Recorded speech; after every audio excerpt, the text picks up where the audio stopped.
Class 9 और 10 में जो एग्जाम होने वाले हैं उसमें ऑब्जेक्टिव का बहुत ही ज़्यादा वैल्यू बढ़ चुका है, क्योंकि क्लास 9 पूरे तरह से ऑब्जेक्टिव बेस्ड हो चुके हैं और क्लास 10 में तो सबको ही पता है 25 या 30 सवाल तो ऑब्जेक्टिव के ही आते हैं।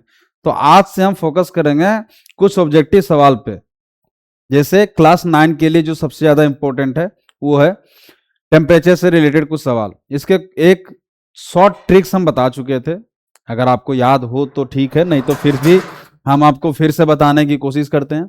वो था C/5 is equal to F minus 32/9 is equal to K minus 273/5। यहीं से निकाले थे हम लोग C/5 is equal to K minus 273/5।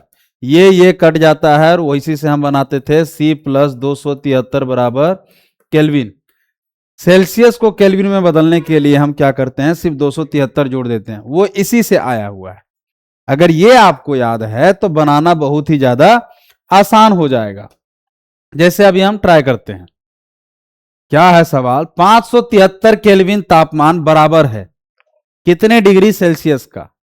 तो जब अभी हम बता चुके हैं कि जब केल्विन से सेल्सियस में बदलना हो तो 273 जोड़ते हैं, उसी प्रकार से क्या करेंगे, जैसे दिया है केल्विन के जगह पे दिया हुआ है हमें 573 और क्या करना है हमको C प्लस 273, ये 273 इधर भेज देंगे तो सेल्सियस बराबर आ जाएगा 573 माइनस 273 बराबर 300 डिग्री सेल्सियस। बहुत ही आसान तरीके से हम इसका सवाल का आंसर खोज लिए। फिर हम आते हैं दूसरे सवाल पे। देखिए 25 डिग्री सेल्सियस तापमान बराबर है केल्विन में दिया हुआ है, हमें कुछ नहीं करना है, बस क्या करना है 25 के साथ 273 को जोड़ देना है। 5 और 3 8, 7 2 9 और ये 298 केल्विन। कितने ही आसान तरीके से हम इसको बना पा रहे हैं क्योंकि हमारे पास फॉर्मूला है। हाँ, दिक्कत आपको तब आ सकती है जब क्या हो कि सेल्सियस या केल्विन को फ़ारेनहाइट में बदलना हो, तब आपको वो फॉर्मूला बहुत ज्यादा जरूरी पड़ेगा। अभी तक तो वैसे नहीं आया, अगर आएंगे तो फिर देखेंगे। 373 केल्विन को तापमान में बदलना है, कुछ नहीं करेंगे, 373 प्लस 273, 3 3 6, 7 7 14, 3 2 5 और 1 6, 646 केल्विन।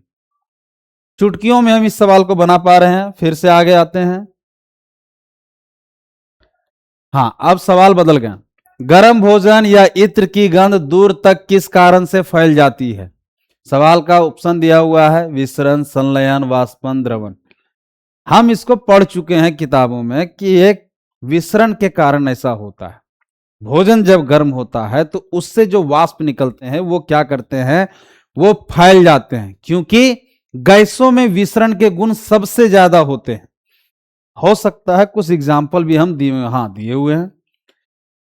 स्पष्टीकरण, क्लेरिफिकेशन कर रहे हैं। विसरण के कारण गैस के कण उच्च दबाव से निम्न दबाव की ओर फैलते हैं, और यही कारण है कि गांव देहात में अगर कहीं हवन कुंड होता है, पूजा वूजा होता है, तो हमें दूर से ही पता चल जाता है कि वहां पूजा हो रहा है। या फिर तो अगल बगल में कहीं पार्टी चल रहा हो, चिकन मटन का चल रहा हो, तो हमें दूर से ही स्मेल आ जाता है, मुंह में लार टपकने लगता है। उसका कारण यही है, विसरण। नेक्स्ट है 0 डिग्री सेल्सियस पर जल की भौतिक अवस्था क्या होगी। हमें पता है 0 डिग्री सेल्सियस पे ही बर्फ बनता है, जल बर्फ बन जाता है, तो इसका सही आंसर होगा ठोस। इसको थोड़ा सा और एक्सप्लेन करने की जरूरत है क्योंकि सवाल थोड़े बदल बदल के भी आ सकते हैं।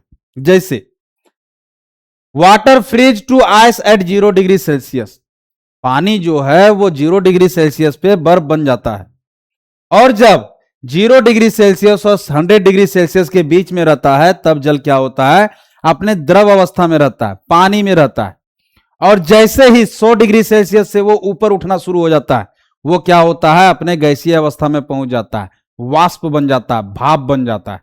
तो ये आपको याद रखना है, ये आपका की पॉइंट है कि 0 डिग्री सेल्सियस में बर्फ रहता है, 0 डिग्री से ज्यादा और 100 डिग्री से कम में वो क्या रहता है, जल में बना रहता है, तरल अवस्था में।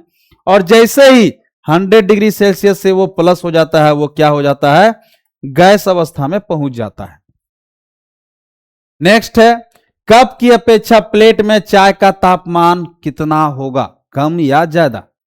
आपके पास जब एक कप दिया हुआ रहे और उसी का एक प्लेट दिया हुआ रहे, इसमें चाय की मात्रा इतनी है और वही चाय को जब इसमें हम डाल देते हैं तब क्या होता है? तो सर ऐसा फिल्मों में भी देखे होंगे, बहुत गर्म रहता है तो प्लेट में डाल देते हैं और उसके बाद चुस्की मारते हैं। कारण क्या है? क्षेत्रफल। क्षेत्रफल इसका अधिक होने के कारण तेल जो उसका चाय है वो फैल जाता है और वो क्या होता है? ठंडा होने की प्रवृत्ति बढ़ जाती है। इसीलिए क्या होता है कि वो कप की अपेक्षा प्लेट में चाय का तापमान कम हो जाता है। देखिए एक्सप्लेनेशन में भी देख सकते हैं, प्लेट का सतह क्षेत्रफल अधिक होने के कारण होने से उष्मा तेजी से निकलती है। क्षेत्रफल अधिक हो गया तो उससे उष्मा निकल जो रहा है वो बहुत ज्यादा तेजी से निकल रहा है, जिसके कारण क्या होता है? चाय जल्दी जल्दी ठंडा होने लगता है। इसीलिए कुछ लोग क्या करते हैं, इसमें ना पीने की जगह पे इस पे पीना पसंद करते हैं। नेक्स्ट आता है 250 डिग्री सेल्सियस पर जल की भौतिक अवस्था क्या होगी? 250 डिग्री सेल्सियस अभी हम बता चुके हैं कि जैसे ही 100 डिग्री सेल्सियस से ऊपर कोई अगर वैसा हो जाता है तो उसका तापमान तो वो किस जगह पे चल जाता है? गैसीय अवस्था में पहुंच जाता है, जो हम इसमें एग्जाम्पल के साथ आपको पूरे क्लियर करके बताए थे। नेक्स्ट आ रहा है, गैस का द्रव में परिवर्तन क्या कहलाता है? यह सवाल बहुत तरीके से घुमा घुमा के पूछा जाएगा। द्रव को गैस कैसे बनाया जाता है, कौन सी प्रक्रिया द्वारा, गैस जब ठोस में बन जाता है, ठोस द्रव में बन जाता है, इधर उधर पूरा घुमा घुमा के बहुत तरीके से आपको बताया जाएगा।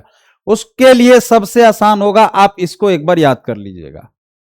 गैस के द्रव में बदलने की प्रक्रिया संघनन कहलाती है। जैसे देखिए ठोस दिया है, द्रव है, गैस है। ठोस से जब द्रव बनेगा तब वो होगा संलग्न, और वही जब द्रव ठोस में बदलता है तब क्या हो जाता है? जमना, जैसे बर्फ। फिर वही द्रव से गैस की तरफ भागेगा तो वाष्पीकरण, और गैस से अगर द्रव की तरफ जाएंगे तो संघनन। ठोस से गैस की तरफ भागेंगे तो ऊर्ध्वपातन, और गैस से ठोस की तरफ जाएंगे तो भी ऊर्ध्वपातन नहीं, ये नहीं होगा, ये होगा वाष्पन। नहीं, वाष्पन नहीं होगा, शायद ऊर्ध्वपातन ही होगा। नेक्स्ट आते हैं, ठोस से गैस में परिवर्तन क्या कहलाता है? अभी हम लोग देख चुके हैं, ठोस से जब गैस की तरफ भागते हैं तो क्या होता है? ऊर्ध्वपातन। तो इसका आंसर क्या होगा? ठोस से गैस की तरफ बदलना ऊर्ध्वपातन कहलाता है। इसका सबसे आसान एग्जांपल आप कपूर को ले सकते हैं, और एक और होता है नेप्थलीन की गोलियां, जिसको हम लोग घर तरफ क्या बोलते हैं?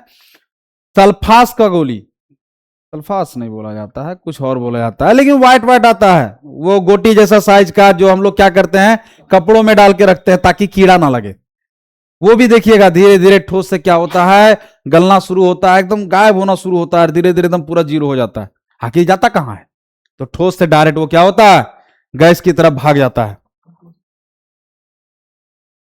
नेक्स्ट है, द्रव से वाष्प बनने की क्रिया क्या कहलाती है? द्रव से वाष्प उड़ रहा है, ये तो बहुत ज्यादा आसान है, हम मारेंगे वाष्पन की तरफ।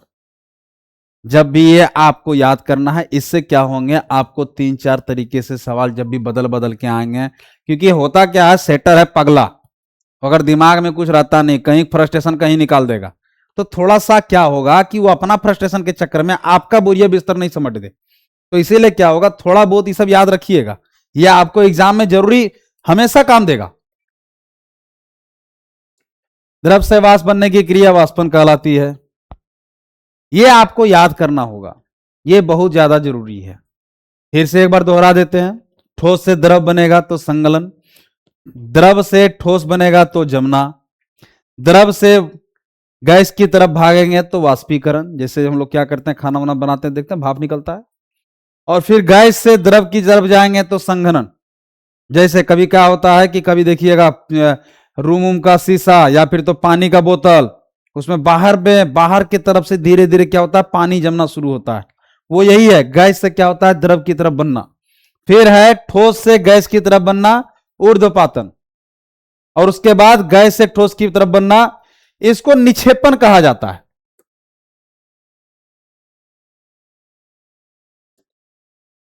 ये आगे अभी और भी सवाल में आएंगे। आज हम 10 तक ही रखते हैं। अगर आपको पसंद आए तो कमेंट करके बताइएगा, ठीक है। कुछ कमियां रह गई हो तो जरूर बताइएगा, जिसे हम सुधारने की कोशिश करेंगे, ठीक है। और भी अच्छे अच्छे सवालों के साथ कल फिर मिलते हैं। धन्यवाद।